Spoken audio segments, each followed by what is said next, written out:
ದೇವರು ಭಕ್ತಿಗೆ ಉದಯಿಸುವಂತಹ ವಿಚಾರವನ್ನು ನಾವು ಕಳೆದ ವಾರ ಹೇಳಿದ್ದೇವೆ. ಭಕ್ತಿಯ ವಿಶ್ಲೇಷಣೆಯನ್ನು ಮಾಡ್ತಾ ಇದ್ದೇವೆ. ಭಕ್ತಿ ಎಂದರೆ ಏನು? ಭಕ್ತಿ ಅಂತ ಹೇಳಿದರೆ ಮಾಹಾತ್ಮ್ಯ ಜ್ಞಾನಪೂರ್ವಸ್ತು ಸುದೃಢ ಸರ್ವತೋಧಿಕ ಸ್ನೇಹ ಭಕ್ತಿರಿತಿ ಪ್ರೋಕ್ತಃ ತಯಾ ಮುಕ್ತಿರ್ನನ್ಯಥ ಅಂತ ಮಧ್ವಾಚಾರ್ಯರು ಹೇಳ್ತಾರೆ. ಅನುವ್ಯಾಖ್ಯಾನದಲ್ಲಿ ಶ್ರೀಮನ್ಯಾಯಸೂತ್ರ ಅಂತ ಅದಕ್ಕೆ ವ್ಯಾಖ್ಯಾನ. ಅಂತಹ ಆಚಾರ್ಯರ ಮೂಲ ಗ್ರಂಥ ಅನುವ್ಯಾಖ್ಯಾನದಲ್ಲಿ ಭಕ್ತಿಯ ಬಗ್ಗೆ ಆಚಾರ್ಯರು ಹೇಳ್ತಾರೆ. ಏನು ಭಕ್ತಿ ಅಂತ ಹೇಳಿದರೆ, ಭಕ್ತಿ ಅಂತ ಹೇಳಿದರೆ ಪ್ರೀತಿ ಮಾಡೋದು. ಸ್ನೇಹ ಭಕ್ತಿ ರೀತಿ ಪ್ರೋಕ್ತಃ. ಸ್ನೇಹ ಅಂದರೆ ಪ್ರೀತಿ ಅಲ್ಲ. ದೇವರನ್ನ ನಾವು ನಮ್ಮವರನ್ನು ನಾವು ಪ್ರೀತಿ ಮಾಡ್ತೇವೆ.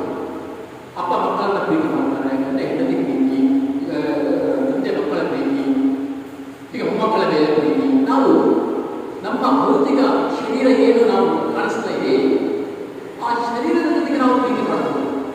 ಆದರೆ ದೇವರ ಶರೀರವೇ ಕಾಣಲಿಲ್ಲ, ಅವರನ್ನು ಪ್ರೀತಿ ಮಾಡೋದಂದ್ರೆ ಹೇಗೆ ಹೇಳಿ ಪ್ರಶ್ನೆ ಬಂದರೆ, ಮಾಹಾತ್ಮ್ಯ ಜ್ಞಾನಪೂರ್ವಸ್ತು.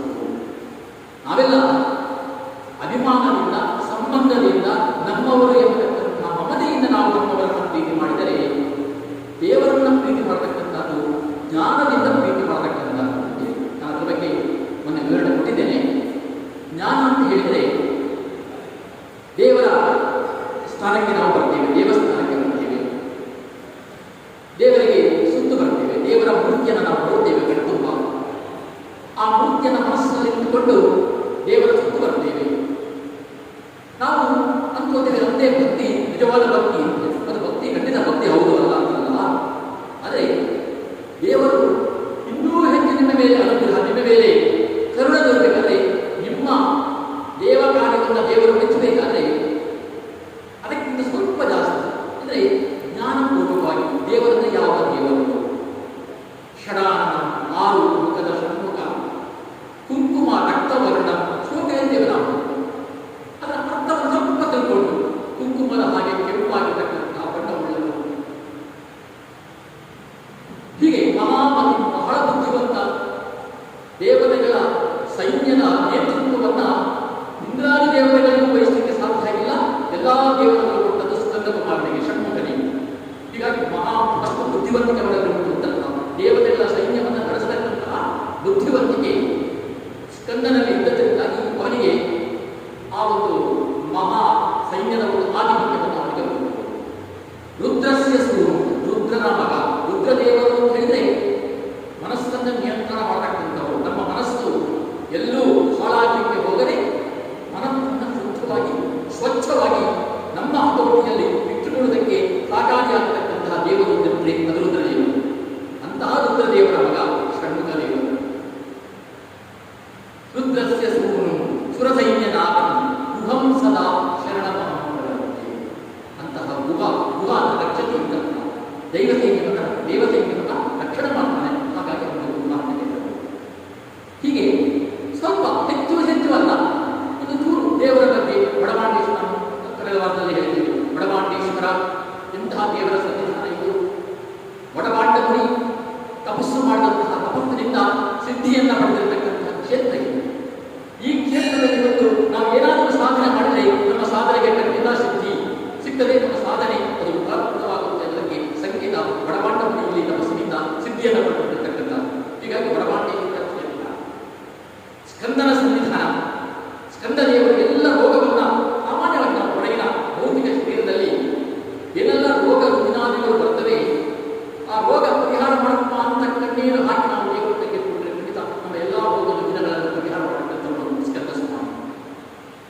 ಹೀಗೆ ಆ ಸ್ಕಂದ ರುದ್ರಸ್ಸು ನಾನು ಆಗಲೇ ಹೇಳಿದೆ, ಮನೋನಿಯಾಮಕನಾಗಿರ್ತಕ್ಕಂತಹ ರುದ್ರದೇವರ ನಮ್ಮ ಎಲ್ಲರ ಮನಸ್ಸು ಖಂಡಿತ ಎಲ್ಲೂ ಹಾಳಾಗುವುದಿಲ್ಲ.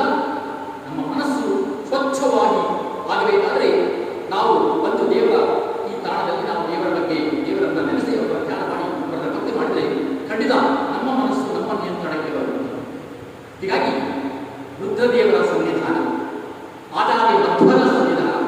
ಮಧ್ವಾಚಾರ್ಯರು ಅಂತ ಹೇಳಿದರೆ ದೇವರನ್ನ ನೋಡಲಿಕ್ಕೆ ನಾವು ನಮ್ಮ ಮುಖವನ್ನು ನೋಡಲಿಕ್ಕೆ ಕನ್ನಡಿಯನ್ನು ಉಪಯೋಗ ಮಾಡ್ತೀವಿ. ದೇವರನ್ನ ನೋಡುವುದು ಹೇಗೆ? ದೇವರನ್ನ ನೋಡಲಿಕ್ಕೆ ನಮಗೆ ಒಂದು ದೊಡ್ಡ ಕನ್ನಡಿಯನ್ನು ಕೊಟ್ಟಿರತಕ್ಕಂಥದ್ದು ಆಚಾರ್ಯ ಮಧ್ವರು. ಆದರ್ಶಂ ಗುಣಗಣ ದರ್ಶನೇ ಮುರಾರಿ ಅಂತ ಹೇಳ್ತೀವಿ. ಮುರಾರಿಯ ಭಗವಂತನ ಗುಣಗಳನ್ನು ನಾವು ತಿಳ್ಕೊಳ್ಬೇಕಾದ್ರೆ ಅದಕ್ಕೆ ಬೇಕಾಗಿರ್ತಕ್ಕಂಥ ಕನ್ನಡಿ ಏನಿದ್ರೆ ಅದು ಆಚಾರ್ಯ ಮಧ್ವರ ಶಾಸ್ತ್ರಗಳು. ಮಧ್ವಾಚಾರ್ಯ ಶಾಸ್ತ್ರಗಳನ್ನು ಓದಿದರೆ ಅದರಲ್ಲಿ ದೇವರ ಸ್ಪಷ್ಟ ದೇವರ ಬಗ್ಗೆ ಸಂಪೂರ್ಣ ಜ್ಞಾನ ಬರತಕ್ಕಂಥದ್ದು ಮಧ್ವಾಚಾರ್ಯ ಶಾಸ್ತ್ರವನ್ನು ನಿರ್ಮಿಸುತ್ತದೆ. ಹೀಗಾಗಿ ಮಧ್ವಾಚಾರ್ಯರ ಸನ್ನಿಧಾನ. ಹೀಗೆ ಇನ್ನು ಆ ಶೇಷನ ಅವತಾರ, ಶೇಷನ ಅಂಶ, ಶೇಷದೇವರ ಸಂಪರ್ಕವನ್ನು ಕಾಯತಕ್ಕಂಥದ್ದು. ಹೀಗಾಗಿ ಅಂತಹ ಶೇಷನ ಅಂಶ ಬಲರಾಮನ ಸನ್ನಿಧಿಯಲ್ಲಿ ನಾವು ಬೇಡಿಕೊಂಡ್ರೆ ಖಂಡಿತ ಅದರ ಸಂಪತ್ತು ಸದ್ವಿನಿಯೋಗ ಆಗುತ್ತೆ. ಆ ಸಂಪತ್ತು ಯಾವ ರೀತಿಯಲ್ಲೂ ಆಗುವುದಿಲ್ಲ. ಹೀಗೆ ಒಂದು ದೇವಸ್ಥಾನದ ಬಗ್ಗೆ, ಒಂದು ದೇವರ ಬಗ್ಗೆ ಹೆಚ್ಚು ಅಲ್ಲ, ಸ್ವಲ್ಪವೇ ತಿಳಿದುಕೊಂಡು ನಾವು ಬರ್ತಾ ಇದ್ದ ದೇವರು ಖಂಡಿತ ನಾವು ಯಾವಾಗಲೂ ಏನು ಮಾಡ್ತೇವೆ ಅದಕ್ಕಿಂತ ಹೆಚ್ಚು ಪ್ರೀತಿ, ಹೆಚ್ಚು ನಮ್ಮ ಮೇಲೆ ಪ್ರಸಾದ ಅನುಗ್ರಹವನ್ನು ಮಾಡ್ತಾನೆ ಅಂತಕ್ಕಂಥ ನಿಶ್ಚಿತ ಇದನ್ನು ಮಧ್ವಾಚಾರ್ಯರೇ. ಹೀಗಾಗಿ ಜ್ಞಾನಪೂರ್ವಕವಾಗಿರ್ತಕ್ಕಂತಹ ಭಕ್ತಿ, ಅದು ಎಷ್ಟು ಭಕ್ತಿ, ಎಷ್ಟು ಪ್ರೀತಿ ದೇವರಲ್ಲಿ ಮಾಡಬೇಕು. ಪ್ರೀತಿ ಮಾಡಬೇಕು ಅಂದರೆ ಎಷ್ಟು ಪ್ರೀತಿ? ಸರ್ವತೋಧಿಕ. ನಾವು ನಮ್ಮವರನ್ನು ಯಾರನ್ನ ನಾವು ಅತಿಯಾಗಿ ಪ್ರೀತಿ ಮಾಡ್ತೇವೆ. ಯಾರನ್ನ ಪ್ರೀತಿ ಮಾಡ್ತೇವೆ? ನಮ್ಮ ಅಪ್ಪನನ್ನ, ನಮ್ಮ ಅಪ್ಪ ಅಮ್ಮನನ್ನ ಪ್ರೀತಿ ಮಾಡ್ಬೋದು, ಗಂಡ ಹೆಂಡತಿಯನ್ನ ಪ್ರೀತಿ ಮಾಡ್ಬೋದು, ಗಂಡ ಹೆಂಡತಿ ಮಕ್ಕಳನ್ನ ಪ್ರೀತಿ ಮಾಡ್ಬೋದು, ಅಜ್ಜಂದಿರ ಮೊಮ್ಮಕ್ಕಳನ್ನ ಪ್ರೀತಿ ಮಾಡ್ಬೋದು. ಯಾರನ್ನ ಅತೀ ಹೆಚ್ಚು ನಾವು ಪ್ರೀತಿ ಮಾಡ್ತೇವೆ? ಯಾರನ್ನ? ಇವರನ್ನು ಯಾರನ್ನೂ ಅಲ್ಲ. ಪ್ರತಿಯೊಬ್ಬ ಮನುಷ್ಯ ಅವನನ್ನ ಪ್ರೀತಿ ಮಾಡೋದಕ್ಕಿಂತ ಜಾಸ್ತಿ ಬೇರೆ ಯಾರನ್ನು ಪ್ರೀತಿ ಮಾಡೋದಿಲ್ಲ. ನಮ್ಮ ಪ್ರಾಣ, ನಮ್ಮ ಜೀವ, ನಮ್ಮ ಆತ್ಮ ಇದು ಉಳಿಬೇಕು ಅಂತ ಎಂತಹ ತ್ಯಾಗಕ್ಕೂ ನಾವು ಸಿದ್ಧ. ಹೀಗಾಗಿ ಪ್ರತಿಯೊಬ್ಬ ಮನುಷ್ಯನಿಗೂ ಕೂಡ ಅವನವನ ಮೇಲೆ ಪ್ರೀತಿ ಇರತಕ್ಕಂಥದ್ದು ಅದು ಹೆಚ್ಚಿನ ಪ್ರೀತಿ. ಇದಕ್ಕಿಂತ ಸಾವಿರಾರು ಪ್ರೀತಿಯನ್ನು ದೇವರ ಮೇಲೆ ತೋರಬೇಕು. ಸರ್ವತೋಧಿಕ. ಇನ್ನು ಆ ಪ್ರೀತಿ ಏನಾಗಿರಬೇಕು? ಎಲ್ಲ ಜಾಗೃತಿ ಹೇಳಿದ್ದೇನೆ. ಸುದೃಢ, ಅದು ಗಟ್ಟಿಯಾಗಿರಬೇಕು ಪ್ರೀತಿ. ನಾವು ದೇವರಲ್ಲಿ ಭಕ್ತಿ ಮಾಡ್ತೇವೆ, ಎಲ್ಲಿಯವರೆಗೆ ಒಂದು ಭಕ್ತಿ ಮಾಡ್ತೇವೆ? ಸಾಮಾನ್ಯ ನಮ್ಮ ಜೀವನ ಅದು ಸರಿಯಾದ ರೀತಿಯಲ್ಲಿ ಚೆನ್ನಾಗಿ ನಡೀತಾ ಇದೆ ಅಂತಾಗುವಾಗ ದೇವರು ಒಳ್ಳೆ ರೀತಿಯಲ್ಲಿ ನಡೆಸ್ತಾ ಇದ್ದಾನೆ, ಹಾಗೂ ದೇವರು ನಮ್ಮ ಮೇಲೆ ಅನುಗ್ರಹ ಮಾಡ್ತಾ ಇದ್ದಾನೆ, ನಮ್ಮ ಜೀವನ ಚೆನ್ನಾಗಿ ಸಾಗ್ತಾ ಉಂಟು, ದೇವರ ಅನುಗ್ರಹ, ಇದನ್ನೆಲ್ಲ ನಾವು ನೆನಪಿಸ್ತೇವೆ. ಆದರೆ ಅದೇ ನಮಗೆ ಕಷ್ಟ ಬಂತು ಅಂದರೆ ದೇವರಿಗೆ ಬೈಲು ಮೋಸ ಮಾಡ್ತೇವೆ. ನಾವು ಏನು ಅನ್ಯಾಯ ಮಾಡಿದ್ದೇವೆ? ಏನು ಮೋಸ ಮಾಡಿದ್ದೇವೆ? ನಾವು ಯಾರಿಗೆ ಏನು ಅಪರಾಧ ಮಾಡಿದ್ದೇವೆ, ಅನ್ಯಾಯ ಮಾಡಿದ್ದೇವೆ? ನಾವು ಏನೂ ಅನ್ಯಾಯ ಮಾಡಲಿಲ್ಲ. ನಾವು ದಿನನಿತ್ಯದ ಪ್ರಕಾರ ದೈನಂದಿನ ಹಾಗೆ ನಾವು ದೇವರ ಭಕ್ತಿಯನ್ನು ಮಾಡ್ತಾ ಇದ್ದೇವೆ. ಆದರೂ ದೇವರು ಇಷ್ಟು ಕಷ್ಟ ಕೊಡ್ತಾ ಇದ್ದಾನಲ್ಲ, ಯಾಕಾಗಿ ನಾವು ಇಷ್ಟನ್ನು ಪೂಜೆ ಮಾಡಿದೆಲ್ಲ ವೇಷ್ಟ? ಯಾಕಂದ್ರೆ ನಾವು ದೇವರನ್ನ ಪ್ರೀತಿ ಮಾಡಬೇಕು? ಯಾಕಂದ್ರೆ ನಾವು ದೇವರನ್ನ ಬೈಲಿಕ್ಕೂ ನಾವು ದುಡ್ಡು ನೋಡುವುದಿಲ್ಲ. ಆದರೆ ಇದು ಭಕ್ತಿ ಅಲ್ಲ. ಭಕ್ತಿ ಅಂತ ಸುದೃಢ, ಸುಖ ಬಂದಾಗ ಎಲ್ಲವೂ ಸೂತ್ರವಾಗಿ ಸಾಗುತ್ತಾ ಇರುವಾಗ ಜೀವನ ಯಾವ ಥರ ದೇವರ ಬಗ್ಗೆ ನಾವು ನೆನಪಿಸ್ತಾ ಇದ್ದೇವೆ. ಕಷ್ಟ ಬಂದಾಗ ಕೂಡ ದೇವರು ಏನೋ ಕಷ್ಟ ಕೊಟ್ಟಿದ್ದಾನೆ. ಏನು ಕಷ್ಟ? ಅದರ ಬಗ್ಗೆ ಮಾತಾಡ್ತಾ ಇದ್ದೇವೆ. ಕಷ್ಟ, ಎಲ್ಲ ರೀತಿಯ ಕಷ್ಟಗಳು, ಎಲ್ಲ ರೀತಿಯ ಕಷ್ಟಗಳು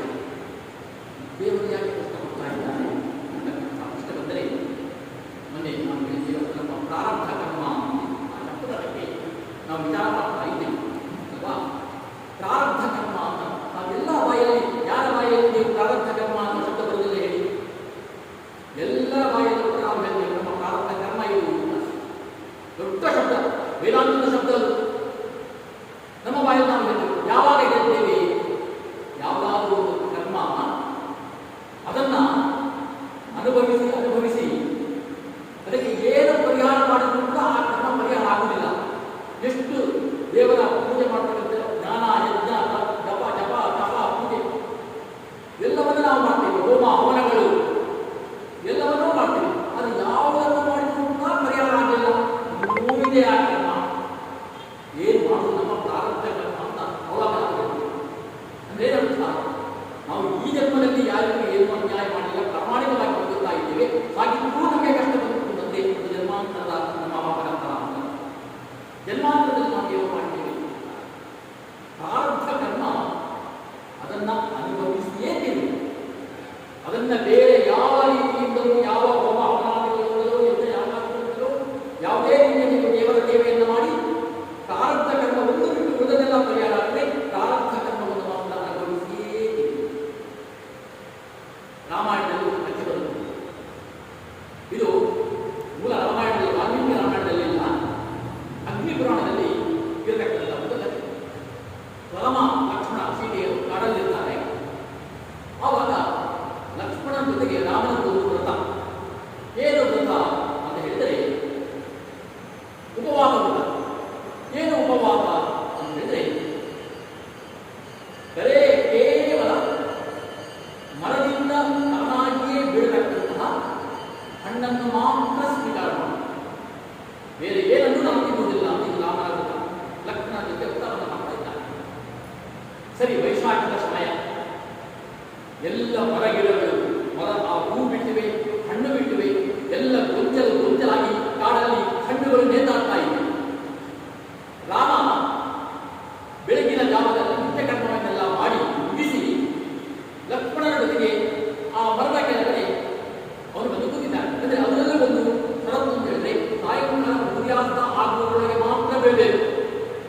ಅಲ್ಲಿಯವರೆಗೆ ಬಿದ್ದರೆ ಮಾತ್ರ ಹಣ್ಣನ್ನು ತಿನ್ನುವುದು. ಸೂರ್ಯಾಸ್ತ ಆದ ಮೇಲೆ ಮತ್ತೆ ಹಣ್ಣು ಬಿದ್ದು ಕೂಡ ಹಣ್ಣನ್ನು ತಿನ್ನುವುದಿಲ್ಲ. ಸೊ ಹೀಗಾಗಿ ರಾಮ ತನ್ನ ದಿನಚರಿಯನ್ನು ಮುಗಿಸಿ ಹಣ್ಣಿಗಾಗಿ ಲಕ್ಷ್ಮಣನ ಜೊತೆಗೆ ನೋಡ್ತಾ ಇದ್ದಾನೆ. ಎಲ್ಲೋ ಹೊರಗಿಡದಲ್ಲಿ ಹಣ್ಣುಗಳು ಬಿದ್ದುತ್ತಾ ಇವೆ. ಸಾಯಂಕಾಲದವರೆಗೆ ಅಲ್ಲ, ಖಂಡಿತ ಹಣ್ಣು ತಿಂದರೆ ಏನಾದರೂ ಉಪವಾಸ ನಾವು ಹೊಟ್ಟೆಗೆ ಏನಾದರೂ ನಾವು ತಿನ್ಬಹುದು. ನೋಡ್ತಾನೆ ಲಕ್ಷ್ಮಣನ ಜೊತೆಗೆ ಕಾಯ್ತಾನೆ. ಹಣ್ಣುಗಳು ನೇತಾಡ್ತಾ ಇವೆ, ಗಾಳಿ ಬರ್ತಾ ಇದೆ, ಆದರೂ ಒಂದೇ ಒಂದು ಹಣ್ಣು ಬೀಳುವುದಿಲ್ಲ.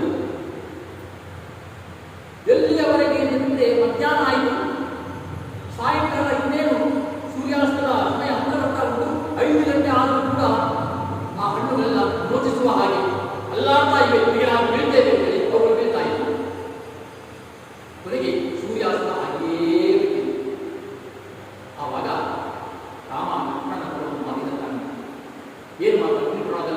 ಮಾತು ಪೃಥಿವ್ಯಾಂ ಅನ್ನಪೂರ್ಣಾಯ ವಯಂ ಅನ್ನತ್ಯ ಕಾಂಕ್ಷಿಣ. ಇಡೀ ಭೂಮಂಡಲದಲ್ಲಿ ಎಲ್ಲಿಯೂ ಕೂಡ ಸಾಕಷ್ಟು ಅನ್ನ ಸಿಗತಕ್ಕಂಥ ಸಮಯ ಇದು, ವೈಶಾಖದ ಸಮಯ. ಎಲ್ಲರೂ ಕೂಡ ಭರ್ಜರಿ ಊಟ, ಉಪಹಾರ, ಫಲಾಹಾರ ಎಲ್ಲವನ್ನೂ ಮಾಡ್ತಾ ಇದ್ದಾರೆ. ಎಲ್ಲರಿಗೂ ಸುಭೋಗ್ಯವಾಗತಕ್ಕಂತಹ ಆಹಾರ ಸಿಗ್ತಾ ಇದೆ. ಹಾಗಿದ್ದಾಗ್ಯೂ ನಾವು ಮಾತ್ರ ಅಯ್ಯೋ ನಮಗೆ ಏನಿಲ್ಲಲ್ಲ ಅಂತ ನಾವು ಒದ್ದಾಡ್ತಾ ಇದ್ದೀವಿ. ಇದು ನಮ್ಮ ಹಿಂದಿನ ಜನ್ಮದ, ಇದು ನಮ್ಮ ರಾಮ ಹೇಳತಕ್ಕಂಥ ಮಾತು. ಇದು ಈ ಪರಿಸ್ಥಿತಿ ಬರಬೇಕಾದ್ರೆ ಲಕ್ಷ್ಮಣ ಇದು ನಮ್ಮ ಈ ಜನ್ಮದ ಕರ್ಮ ಅಲ್ಲ, ಪ್ರಾರಬ್ಧ ಕರ್ಮ ಅಲ್ಲ. ರಾಮನಿಗೇನು ಪ್ರಾರಬ್ಧ ಕರ್ಮ? ನಮಗೆ ಯಾವ ಪ್ರಾರಬ್ಧ ಕರ್ಮ ಹೋಗಿಲ್ಲ. ನಾನು ಇದನ್ನೆಲ್ಲ ಮಾಡಿದ್ದು ಲೋಕದ ಜನರ ಪ್ರತ್ಯಾವತಾರ ಭಕ್ತ್ಯ ಶಿಕ್ಷಣ, ಮನುಷ್ಯನಾಗಿ ಅವತಾರ ಮಾಡೋದು ಮನುಷ್ಯನ ಶಿಕ್ಷಣಕ್ಕಾಗಿ. ಹೀಗಾಗಿ ಅವನು ಯಾಕೆ ಹಾಗೆ ಮಾಡಿದ? ಮನುಷ್ಯರು ಕೂಡ ಹಾಗೆಯೇ ತಿಳ್ಕೊಳ್ಬೇಕು. ಯಾವ ಕರ್ಮ ಅವರಿಗೆ ಅನುಭವಿಸುವುದು ಅನಿವಾರ್ಯವೋ ಅದನ್ನ ಪ್ರಾರಬ್ಧ ಕರ್ಮ ಅಂತ ತಿಳ್ಕೊಳ್ಬೇಕು ಅಂತ ಜನರು ತಿಳ್ಕೊಳ್ಬೇಕು ಅನ್ನೋದಕ್ಕೋಸ್ಕರ ತಾನು ಮಾತ್ರ ಹೇಳ್ತಾ ಇದ್ದಾರೆ. ನನಗೆ ಯಾಕೆ ಹಣ ಸಿಗಲಿಲ್ಲ, ಯಾಕೆ ನನಗೆ ಇವತ್ತು ಹಣ್ಣು ಬೀಳಲಿಲ್ಲ ಹೇಳಿದ್ರೆ ಇದು ನನ್ನ ಪ್ರಾರಬ್ಧ ಕರ್ಮ. ಹಿಂದಿನ ಜನ್ಮದಲ್ಲಿ ಬಹುಶಃ ನಾವು ಯಾರಿಗೂ ಏನೂ ದಾನ ಮಾಡಲಿಲ್ಲ ಅಂತ ಕಾಣುತ್ತೆ. ಹೀಗಾಗಿ ನಮಗೆ ಮರಗಳು, ಗಿಡಗಳು ಎಲ್ಲವೂ ಕೂಡ ಇವತ್ತು ಸಸ್ಯ ಸಮೃದ್ಧಿ ಇಷ್ಟು ಬೆಳೀತಾ ಇತ್ತು ಅಂತ ನಮ್ಮ ಮನೆಗೆ ಇವತ್ತು ಹೊತ್ತಿಗೆ ಆಹಾರ ಇಲ್ಲ ಅಂತ ಅಂತ ಹೇಳಬೇಕಾದ್ರೆ ಪ್ರಾರಬ್ಧ ಕರ್ಮ ನನ್ನ ಅನುಭವಿಸಿಯೇ ನಾವು ಹೇಳ್ತೇವೆ. ನಾವು ನೋಡ್ತೇವೆ ಜಗತ್ತಲ್ಲಿ, ಸಮಾಜದಲ್ಲೆಲ್ಲ ನೋಡ್ತೇವೆ ಅಲ್ವಾ? ನಾವೆಲ್ಲ ಒಳ್ಳೆ ರೀತಿಯಲ್ಲಿ ಇದ್ದೇವೆ, ಯಾರಿಗೂ ಅನ್ಯಾಯ ಮಾಡಿಲ್ಲ, ದೇವರ ಪೂಜೆ ಮಾಡ್ತಾ ಇದ್ದೇವೆ, ದೇವರ ಭಕ್ತಿ ಮಾಡ್ತಾ ಇದ್ದೇವೆ, ಜಗತ್ಪತಿಗಳನ್ನು ಮಾಡ್ತಾ ಇದ್ದೇವೆ, ಎಲ್ಲವೂ ಸರಿ. ಆದರೂ ನಮಗೆ ಬರೇ ಕಷ್ಟಗಳು. ಆದರೆ ಕೆಲವರೆಲ್ಲ ಏನು ಮಾಡಿಲ್ಲ, ಧರ್ಮಾಚರಣೆ ಮಾಡೋದಿಲ್ಲ, ದೇವರ ಪೂಜೆ ಮಾಡೋದಿಲ್ಲ, ದೇವರ ಹತ್ತಿರಕ್ಕೆ ಬರೋದಿಲ್ಲ, ದೇವರ ಬಗ್ಗೆ ಯೋಚನೆ ಮಾಡೋದಿಲ್ಲ, ಎಷ್ಟು ಆರಾಮವಾಗಿ ಜೀವನ ಮಾಡ್ತಾ ಇದ್ದಾರೆ. ಇದೆಲ್ಲ ಲೋಕದಲ್ಲಿ ಬರತಕ್ಕಂತಹ ಸಮಸ್ಯೆಗಳು, ಸಂಶಯಗಳು.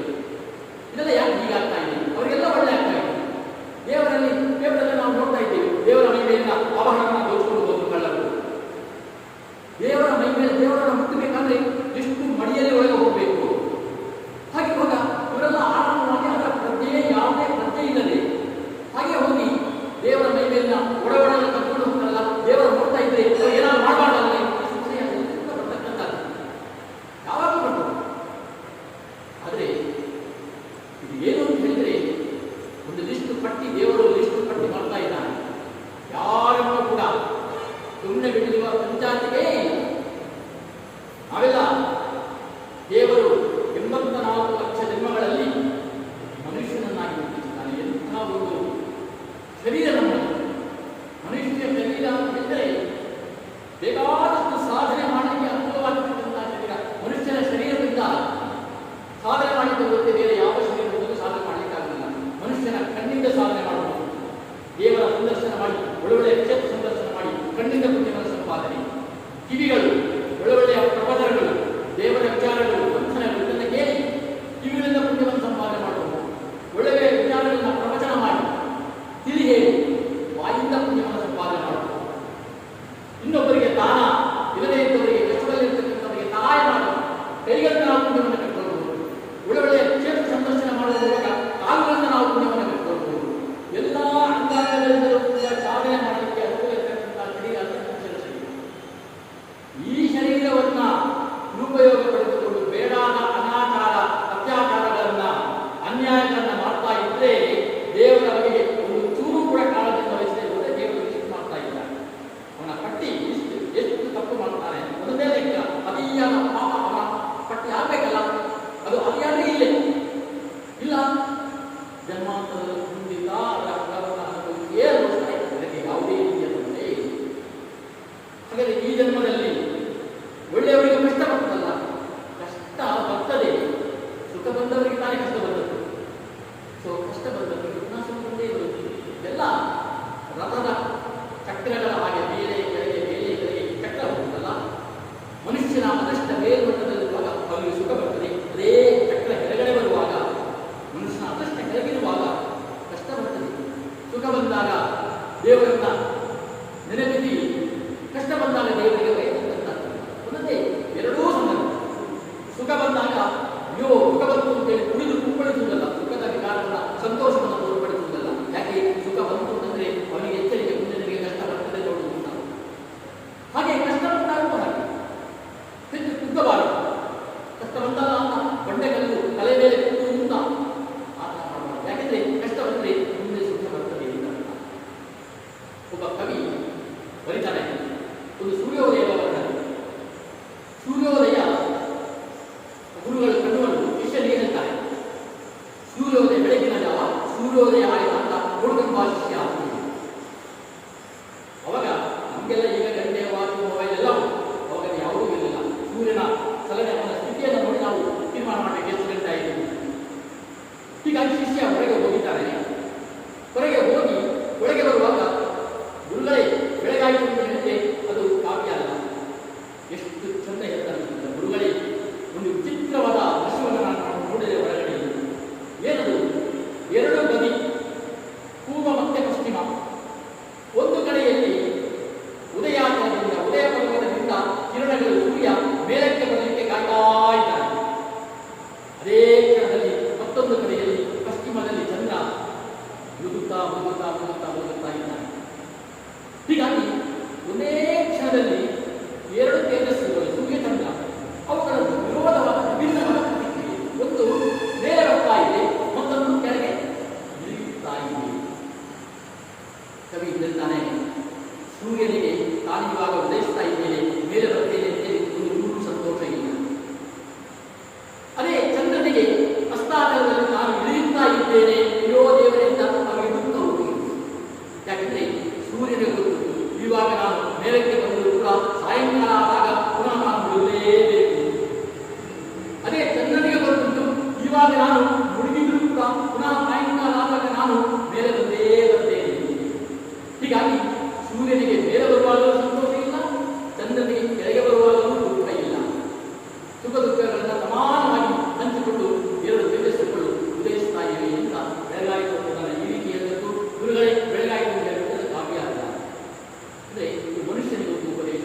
ಮನುಷ್ಯರು ಹಾಗೆ ಸುಖ ದುಃಖ ಇದು ಎರಡೂ ಕೂಡ, ಸುಖ ನಂತರ ದುಃಖ, ಕಷ್ಟ ಆದ ನಂತರ ಸುಖ, ಇದು ಎರಡೂ ಬರ್ತಾ ಇರುತ್ತದೆ. ಹೀಗಾಗಿ ಅತಿಯಾದ ಕಷ್ಟ ಬರುವುದಂದ್ರೆ ಮುಂದೆ ಸುಖಕ್ಕೆ ದಾರಿ ಅಂತ. ಸೊ ಹೀಗಾಗಿ ಸುಖ ದುಃಖ ಎರಡರ ಸಂದರ್ಭದಲ್ಲೂ ಕೂಡ ಒಂದೇ ರೀತಿ ಸ್ವೀಕಾರ ಮಾಡಬೇಕು ಹೊರತು ಸುಖ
ಎಲ್ಲ ಹಾಕಿದ್ದಾನೆ, ಕೈಯಲ್ಲಿ ಒಂದು ಚೀಲ ಉಂಟು.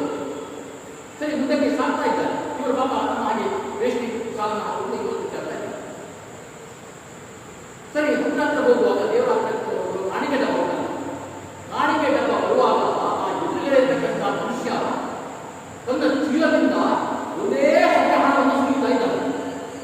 ನೋಡಿ ಆಶ್ಚರ್ಯ, ಒಬ್ಬ ನೋಡಲಿಕ್ಕೆ ಈ ರೀತಿ ಇದ್ದಾನೆ, ಚೀಲದಲ್ಲಿ ಅಷ್ಟು ಹಣ, ಎಲ್ಲ ಹಣವನ್ನು ದೇವರ ಮೇಲೆ ಉಂಟಲ್ಲ, ಎಷ್ಟು ಭಕ್ತಿ ದೇವರ ಮೇಲೆ ಇರಲಿಕ್ಕೆ ಅಂತ ಹೇಳಿ ಅವರ ನೆಕ್ಸ್ಟ್ ಇದ್ದದೇ ಇವರು.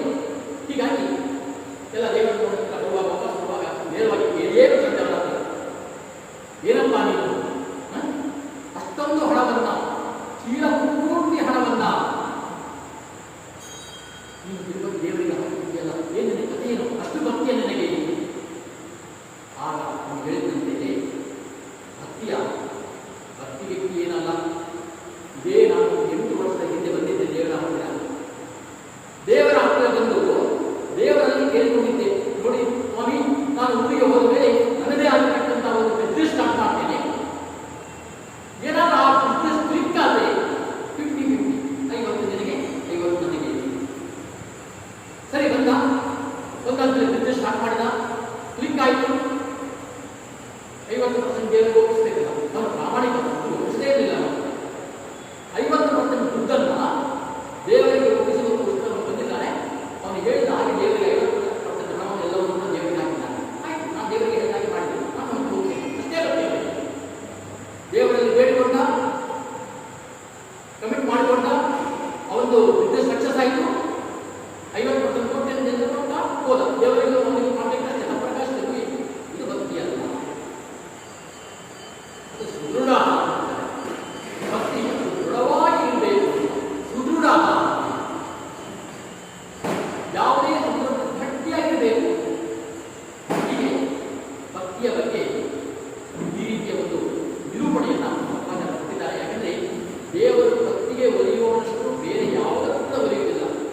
ಭಕ್ತ ವತ್ಸಲ ಅಂತ ಇವತ್ತಿನ ಕೃಷ್ಣನ ಅಲಂಕಾರ ನೋಡಿರ್ಬೋದು. ಇವತ್ತಿನ ಕೃಷ್ಣನ ಅಲಂಕಾರ ಭಕ್ತ ವತ್ಸಲ ಅಲಂಕಾರ. ಯಾಕಂದ್ರೆ ಮೊಬೈಲ್ ಬಂದಿದ್ರೆ ಇವತ್ತು ಕೃಷ್ಣನ ನೋಡುವಾಗ ಹೋಗಿ ನಾನು ಸೊ ಕೃಷ್ಣನ ನೋಡುವಾಗ ನಮಗೆ ಅನ್ನಿಸ್ತು, ಭಕ್ತ ವತ್ಸಲ ಕೃಷ್ಣ ನಾವು ಮಾಡುವ ಪ್ರವಚನಕ್ಕೂ ಅಲ್ಲಿರ್ತಕ್ಕಂಥ ದೇವರ ನೋಡೋದಕ್ಕೆ ಸರಿಯಾಯಿತು. ನಿಜವಾಗ್ಲೂ ಭಕ್ತಿಗೆ ಒಲಿಯುವಷ್ಟು ದೇವರ ಬೇರೆ ಯಾವುದಕ್ಕೂ ಒಲಿಯುವುದಿಲ್ಲ. ಭಕ್ತಿಯಾದ ಅನನ್ಯಯ ಶಕ್ತಿಯ ಅಹಮೇವು ವಿಧೋಗುಣ ಅಂತ ಅರ್ಜುನಿಗೆ ಕೃಷ್ಣ ಹೇಳ್ತಾನೆ. ಭಕ್ತಿ ಬಿಟ್ಟು ಬೇರೆ ಯಾವುದಕ್ಕೂ ನಾನು ಒಲಿಯುವುದಿಲ್ಲ ಅಂತ. ಇಂತಹ ಭಕ್ತಿಯ ಪರಿಪೂರ್ಣವಾದ ಚಿತ್ರ, ಇಂತಹ ಭಕ್ತಿಯನ್ನ ಮಾಡಿದ ಭಕ್ತರು, ಇಂತಹ ಭಕ್ತಿಗೆ ಒಲುಮೆಯನ್ನ ಅನುಗ್ರಹವನ್ನು ಮಾಡತಕ್ಕಂತಹ ದೇವರು, ಭಗವಂತನ ಭಕ್ತರು, ಸಮಾಜದ ವರ್ಗ, ಒಬ್ಬ ಹುಟ್ಟಿದ ಮನುಷ್ಯ ತಾನು ಹುಟ್ಟಿನಿಂದ ಸಾಯುವ ತನಕ ತನ್ನ ಜೀವನವನ್ನು ಸಾರ್ಥಕಗೊಳಿಸಬೇಕಾದರೆ ಏನೆಲ್ಲ ಮೌಲ್ಯಗಳನ್ನು ಜೀವನದಲ್ಲಿ ಅಳವಡಿಸಿಕೊಳ್ಳಬೇಕು, ಏನೆಲ್ಲ ಗುಣಗಳನ್ನು ಅಳವಡಿಸಿಕೊಳ್ಳಬೇಕು ಅನ್ನತಕ್ಕಂಥದ್ದನ್ನು ಸಮಗ್ರವಾಗಿ ತೋರಿಸತಕ್ಕಂತಹ ಅತ್ಯಂತ ಶ್ರೇಷ್ಠ ಗ್ರಂಥ ಅಂತಂದ್ರೆ ಇದು ಶ್ರೀಮದ್ ಭಾಗವತ. ಭಾಗವತ ಇವತ್ತು ನಾನು ಮೊನ್ನೆ ಹೇಳಿದ್ದೇನೆ, ನಿಜವಾಗೂ ಕೂಡ ನಾವು ಇಷ್ಟು ಪ್ರವಚನಕ್ಕೆ ನಾವು ಬರ್ತಾ ಇದ್ದೇವೆ ಅಂತ ಹೇಳಿದ್ರೆ, ಪ್ರವಚನಕ್ಕೆ ಬಂದು ನಾವು ವಿಷಯವನ್ನು ನಾವು ಕೇಳ್ತಾ ಇದ್ದೇವೆ ಅಂತಂದ್ರೆ ನಾವು ಎಲ್ಲರೂ ಕೂಡ ಒಂದು ದೊಡ್ಡ ಯಜ್ಞವನ್ನು ಮಾಡುವ ಪುಣ್ಯ ನಮಗೆ ಬರ್ತದೆ. ನಿಜವಾಗೂ ಯಾಕೆ ಯಜ ಅಂತಂದ್ರೆ ಯಜ ದೇವ ಪೂಜಾ ಸಂಗತೀಕರಣ ದಾನ, ದೇವರ ಪೂಜೆ ಅದು ಯಜ್ಞವೇ, ದಾನ ಅದು ಯಜ್ಞವೇ. ಅದರ ಜೊತೆಗೆ ಸಂಗತೀಕರಣ, ಒಂದು ಒಳ್ಳೆಯ ವಿಚಾರ ಕೇಳುವುದಕ್ಕಾಗಿ ಸಜ್ಜನರ ತುಂಬ ಒಂದು ಕಡೆ ಸೇರುವುದಲ್ಲ, ಅದು ಕೂಡ ಒಂದು ಯಜ್ಞ. ಸೊ ಹೀಗಾಗಿ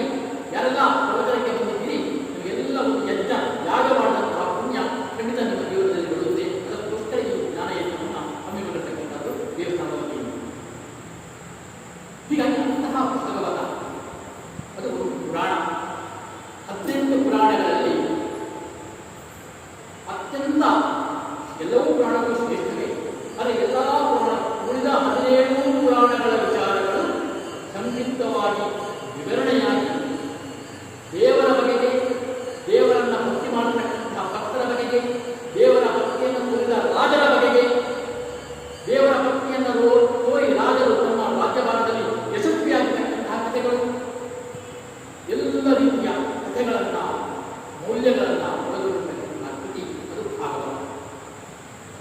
ಭಾಗವತ ಅದು ಒಂದು ಪುರಾಣ. ಪುರಾಣಗಳು ನಮಗೆ ಯಾಕೆ ಬೇಕು ಹೇಳಿದ್ರೆ ಅದುಃಖ ವಿತರ ಸರ್ವಂ ಜೀವಾಯೇವ ದುಃಖಿನಃ ತೇಷಾಂ ದುಃಖ ಪ್ರಮಾಣಾಯ ಶ್ರುತಿರೇಷ ಪ್ರವರ್ತತೆ ಎಂದು ಹೇಳಿದ್ದಾರೆ. ಅದುಃಖ ವಿತರ ಸರ್ವಂ, ಈ ಸಮಾಜದಲ್ಲಿ ಜನಗಳಿಗೆ ದುಃಖ ಇಲ್ಲ, ಕಲ್ಲುಗಳಿಗೆ ದುಃಖ ಇಲ್ಲ, ಮಣ್ಣುಗಳಿಗೆ ದುಃಖ ಇಲ್ಲ. ಆಮೇಲೆ ಜೀವಾಯು ದುಃಖ ಯಾರಿಗೆ? ಜೀವ ಇರತಕ್ಕಂಥ ಮನುಷ್ಯರಿಗೆ ಮಾತ್ರ ದುಃಖ ಅಲ್ವಾ? ಹಾಗಾದರೆ ಮನುಷ್ಯರಿಗೆ ಅನಿವಾರ್ಯವಾಗತಕ್ಕಂಥ ದುಃಖ ನಮಗೆ ಒಂದಲ್ಲ ಒಂದು ಸಂದರ್ಭದಲ್ಲಿ ನಮಗೆ ದುಃಖದ ಸನ್ನಿವೇಶ ನಮ್ಮ ಜೀವನದಲ್ಲಿ ದುಃಖ ನಮಗೆ ಗೊತ್ತೇ ಇರುತ್ತದೆ. ಆ ದುಃಖದ ಸಂಪೂರ್ಣ ನಿರ್ಗುಣ ಸಮೇತವಾಗಿ ಆ ದುಃಖ ನಿರ್ಮೂಲನೆ ಆಗಬೇಕಾದ್ರೆ ಏನು ಓದಬೇಕು ಅಂದರೆ ವೇದ ಓದಬೇಕು. ತೇಷಾಂ ದುಃಖ ಪ್ರಮಾಣಾಯ ಶ್ರುತಿರೇಷ, ಅದೇ ಅಷ್ಟು ಸುಲಭನ ವೇದ ಓದಬೇಕು ಅಂತ ಹೇಳಿ ನಾವು ಹಿಂಗೆಲ್ಲ ವೇದ ಓದಲಿಕ್ಕೆ ಸಾಧ್ಯವಿಲ್ಲ. ವೇದ ಓದುವುದು, ಮಂತ್ರ ಓದುವುದು, ಪಾಠ ಮಾಡುವುದಷ್ಟೇ. ಅದರ ವಿಚಾರಗಳನ್ನು ತಿಳ್ಕೊಳ್ಳುವುದು ಹೇಗೆ? ಹಾಗಾದ್ರೆ ನಮಗೆ ದುಃಖ ನಾನು ಸಾಧ್ಯವೇ ಇಲ್ಲ, ನಮ್ಮ ಜೀವನದಲ್ಲಿ ದುಃಖ ಪರಿಹಾರ ಆಗದೇ ಇಲ್ಲ ಹೇಳಿದರೆ ಕೂಡಲೇ ಅಂದರೆ ವೇದ ಓದಲಿಕ್ಕೆ ಎಲ್ಲರಿಗೂ ಸಾಧ್ಯ ಆಗುವುದಿಲ್ಲ. ಖಂಡಿತ ಅದರ ಮಂತ್ರಗಳು ಅರ್ಥವಾಗುವುದಿಲ್ಲ, ಓದುವುದೇ ಕಷ್ಟ. ಆಗುವಾಗ ಅರ್ಥ ಆಗುವುದು ಇನ್ನೂ ಕಷ್ಟ. ಅದಕ್ಕೋಸ್ಕರ ವೇದದ ಮಂತ್ರದ ಅರ್ಥವನ್ನೇ, ಅದರ ಲಿರಿಕ್ಸ್, ಅದರ ಸಾಹಿತ್ಯ ಎನ್ನುವುದು ಅದನ್ನೇ ವಿವರಣೆ ಮಾಡತಕ್ಕಂತಹ ಎರಡು ಗ್ರಂಥಗಳು. ಒಂದು ಇತಿಹಾಸ, ಒಂದು ಪುರಾಣ. ಇತಿಹಾಸ ಪುರಾಣಾಭ್ಯಾಂ ವೇದಂ ಪ್ರಮುಖ ಬ್ರಹ್ಮಹೇ ಅಂತ ಹೇಳಿದ್ದಾರೆ. ಇತಿಹಾಸ ಮತ್ತು ಪುರಾಣಗಳಿಂದ ವೇದಾರ್ಥವನ್ನು ತಿಳ್ಕೊಳ್ಳುವುದು. ವೇದಗಳಲ್ಲಿ ಏನೇ ಹೇಳ್ತಾರೆ ಇತಿಹಾಸದಲ್ಲಿ ಅದೇ ಇರುವುದು, ಪುರಾಣದಲ್ಲಿ ಕೂಡ ಅದೇ ಇರುವುದು. ವೇದೇ ರಾಮಾಯಣೇ ಎಂಬ ಪುರಾಣೇ ಭಾರತೇ ಭಾರತ. ಎಲ್ಲ ಇತಿಹಾಸಗಳು ಅಂದರೆ ರಾಮಾಯಣ ಮತ್ತು ಮಹಾಭಾರತ. ಇನ್ನು ಪುರಾಣಗಳಲ್ಲೂ ಕೂಡ ವೇದಗಳ ಅರ್ಥಗಳೇ ಇರತಕ್ಕಂಥ.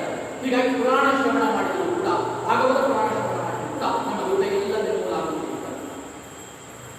ಹೀಗಾಗಿ ಪುರಾಣಗಳು ವೇದವ್ಯಾಸರು ರಚನೆ ಮಾಡತಕ್ಕಂತಹ ಪುರಾಣಗಳು ಒಟ್ಟು 18 ಪುರಾಣಗಳು. ನೆನಪಲ್ಲಿಟ್ಟುಕೊಳ್ಳಿ, ಪ್ರಸಿದ್ಧವಾಗಿರ್ತಕ್ಕಂತಹ ಪುರಾಣಗಳು 18 ಪುರಾಣಗಳು. ಅದನ್ನು ಸಂಕ್ಷಿಪ್ತವಾಗಿ 10 ಶ್ಲೋಕದಲ್ಲಿ ಹೇಳಿದ್ದಾರೆ. ಯಾವ್ಯಾವ ಪುರಾಣಗಳು ಅಂತ ಬಹಳ ಚುಟುಕಾಗಿ: ಮದ್ವಯಂ, ಭದ್ವಯಂ ಚೈವ ಪ್ರತ್ರಯಂ ವಚತುಷ್ಟಯಂ ಅನಾಮಲಿಂಗ ಪುಸ್ತಕಾನಿ ಪುರಾಣಾನಿ ಪ್ರದಕ್ಷಿಣೆ. ಮದ್ವಯಂ, ಮಾ ಅಕ್ಷರದಿಂದ ಪ್ರಾರಂಭ ಆಗುವ 2 ಪುರಾಣಗಳು. ಯಾವುದದು?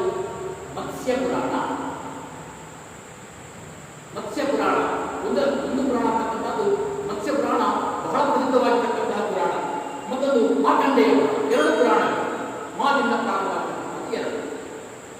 ಇನ್ನು ಮದ್ವಯಂ, ಭದ್ವಯಂ ಅಂತ ಇದೆ. ಭಾದಿಂದ 2. ಯಾವುದಕ್ಕೆ 2? ಒಂದು ಭವಿಷ್ಯ ಪುರಾಣ, ಇನ್ನೊಂದು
ಏವ ಪ್ರತ್ರಯಂ ವಚನಸ್ತಯಂ ಅನಾಮಲಿಂಗ ಪುಸ್ತಕಾನಿ ಪುರಾಣಾನಿ ಪ್ರತ್ಯಕ್ಷತಿ.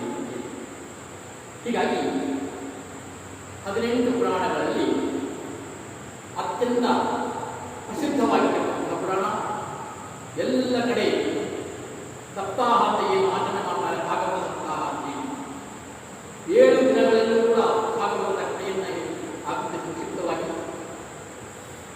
7 ವರ್ಷಗಳಲ್ಲೂ ಹೇಳಬಹುದು, 70 ವರ್ಷಗಳಲ್ಲೂ ಹೇಳಬಹುದು, ಮನುಷ್ಯನ ಆಯುಷ್ಯ ಇರೋದರಲ್ಲೂ ಕೂಡ ಹೇಳಬಹುದು. ಅಷ್ಟು ವಿಚಾರಗಳು ನಾವು ಇಂತಹ ಭಾಗವತ ಪುರಾಣದ ಕಥೆಯನ್ನ, ಅದರ ಮಹಿಮೆಯನ್ನ ಯಥಾಶಕ್ತಿ ನಾವು ಕೇಳಿ ನಮ್ಮ ಜೀವನವನ್ನು ನಾವು ಸಾರ್ಥಕ ಪಡೆದುಕೊಂಡು ನಾವು ನೋಡುತ್ತಾ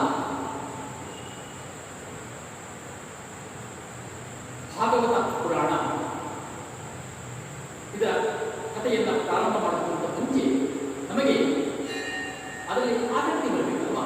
ಅದರ ಮಹಿಮೆ, ಭಾಗವತದ ಮಹಿಮೆ ಏನು, ಯಾಕೆ ನಾವು ಭಾಗವತವನ್ನು ಕೇಳಬೇಕು, ಅದರಿಂದ ನಮಗೆ ಏನು ಪ್ರಯೋಜನ ಅನ್ನತಕ್ಕಂಥ ಸಂಶಯ ಬಂದರೆ, ವೇದವ್ಯಾಸರೇ ಭಾಗವತವನ್ನು ಯಾವ ವೇದವ್ಯಾಸರು ರಚನೆ ಮಾಡಿದರು, ಅದೇ ವೇದವ್ಯಾಸರು ಇನ್ನೊಂದು ಪುರಾಣ ಪದ್ಮ ಪುರಾಣದಲ್ಲಿ ಭಾಗವತದ ಮಹಿಮೆಯನ್ನು ಹೇಳಿದ್ದಾರೆ.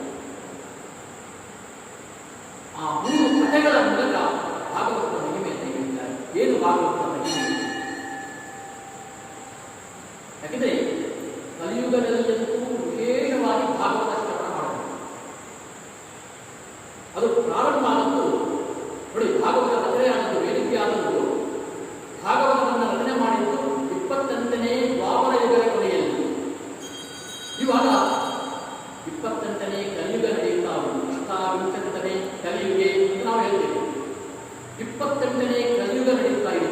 ದ್ವಾಪರ ಯುಗದಲ್ಲಿ ರಚನೆ ಮಾಡಿದ ಭಾಗವತ ಇವತ್ತು ಕಲಿಯುಗದ ಇವತ್ತಿನ ದಿನದವರೆಗೆ, ಈ ಕ್ಷಣದವರೆಗೆ ಅದು ಹರಿದು ಬರ್ತಾ ಇದೆ ಎಂದಿದ್ರೆ ಏನು ಅದರಲ್ಲಿ ಅಂತಹ ಮಹಿಮೆ, ಅಂತಹ ಮಹಾತ್ಮೆ ಏನು ಅಂತಕ್ಕಂಥ ಪ್ರಶ್ನೆ ಬಂದರೆ, ಮುಖ್ಯವಾಗಿ 3 ಕಾರಣಗಳಿಗೋಸ್ಕರ ಭಾಗವತವನ್ನು ಓದಬೇಕು ಅಂತ ವ್ಯಾಸರು ಹೇಳಿದ್ದಾರೆ ತಮ್ಮ ಪುರಾಣದಲ್ಲಿ. 3 ಕಾರಣಗಳು, 3 ಉದ್ದೇಶದಿಂದ ಭಾಗವತವನ್ನು ಓದಬೇಕು. ಏನದು? ಒಂದು, ಮೊದಲನೇದಾಗಿ ನೋಡಿ, ಅದು ದ್ವಾಪರ ಯುಗದಲ್ಲಿ ಪ್ರಾರಂಭ ಆಯಿತು. ಇವಾಗ ಕಲಿಯುಗ ಇಲ್ಲಿ ತನಕ ಹಣ್ಣು ಬರ್ತಾ ಇರಬೇಕಾದ್ರೆ ವ್ಯಾಸರು ಹೇಳ್ತಾರೆ, ಇವಾಗ ದ್ವಾಪರ ಅಲ್ಲ, ಮುಂದೆ ಕಲಿಯುಗದಲ್ಲಿ ಸಜ್ಜನರಿಗೂ ಕೂಡ ಪಾಪದ ಲೇಪ ಅಂಡತಕ್ಕಂಥ ಸಂಭವ ಇದೆ. ನಾನು ಹೇಳ್ತಾನಲ್ಲ, ನಾವು ಯಾರಿಗೂ ಅನ್ಯಾಯ ಮಾಡಲಿಲ್ಲ, ಮೋಸ ಮಾಡಲಿಲ್ಲ, ದೇವತಾ ಕಾರ್ಯಕ್ರಮ ಮಾಡ್ತಾ ಇದ್ದೇವೆ, ಪರೋಪಕಾರ ಮಾಡ್ತಾ ಇದ್ದೇವೆ, ಹೇಳಿದ ಶಾಸ್ತ್ರದಲ್ಲಿ ಹೇಳಿದ ಧರ್ಮಗಳನ್ನೆಲ್ಲ ಪಾಲನೆ ಮಾಡ್ತಾ ಇದ್ದೇವೆ. ಅದು ನೋಡಿ, ಯಾಕೆ ಇಷ್ಟು ಕಷ್ಟಪಡ್ತಾ ಉಂಟು, ನಾವೇನು ತಪ್ಪು ಮಾಡಿದ್ದೇವೆ? ಯಾರು ಬಹಳ ಮುಂದಾಲೋಚನೆ ಮಾಡಿದ್ದಾರೆ. ಕಲಿಯುಗದಲ್ಲಿ ಮುಂದೆ ಸಜ್ಜನರಿಗೂ ಕೂಡ ಪಾಪದ ಲೇಪ ಅಂಡತಕ್ಕಂತಹ ಸಂಭವವಿದೆ. ಅನೇಕ ಸಜ್ಜನರಿಗೆ ಪಾಪ ಲೇಪ ಆಗತಕ್ಕಂತಹ ಅವಕಾಶಗಳಿವೆ ಕಲಿಯುಗದಲ್ಲಿ. ಗೊತ್ತಿದ್ದೋ ಗೊತ್ತಿಲ್ಲದೆಯೋ ನಾವು ಪಾಪವನ್ನು ಮಾಡ್ತೀವಿ. ಹಾಗಿರುವಾಗ ಬೇರೆ ಬೇರೆ ಪಾಪ ಕರ್ಮಗಳು ಅಂತಾದ್ರೆ ಪರಿಹಾರ ಮಾಡಬಹುದು.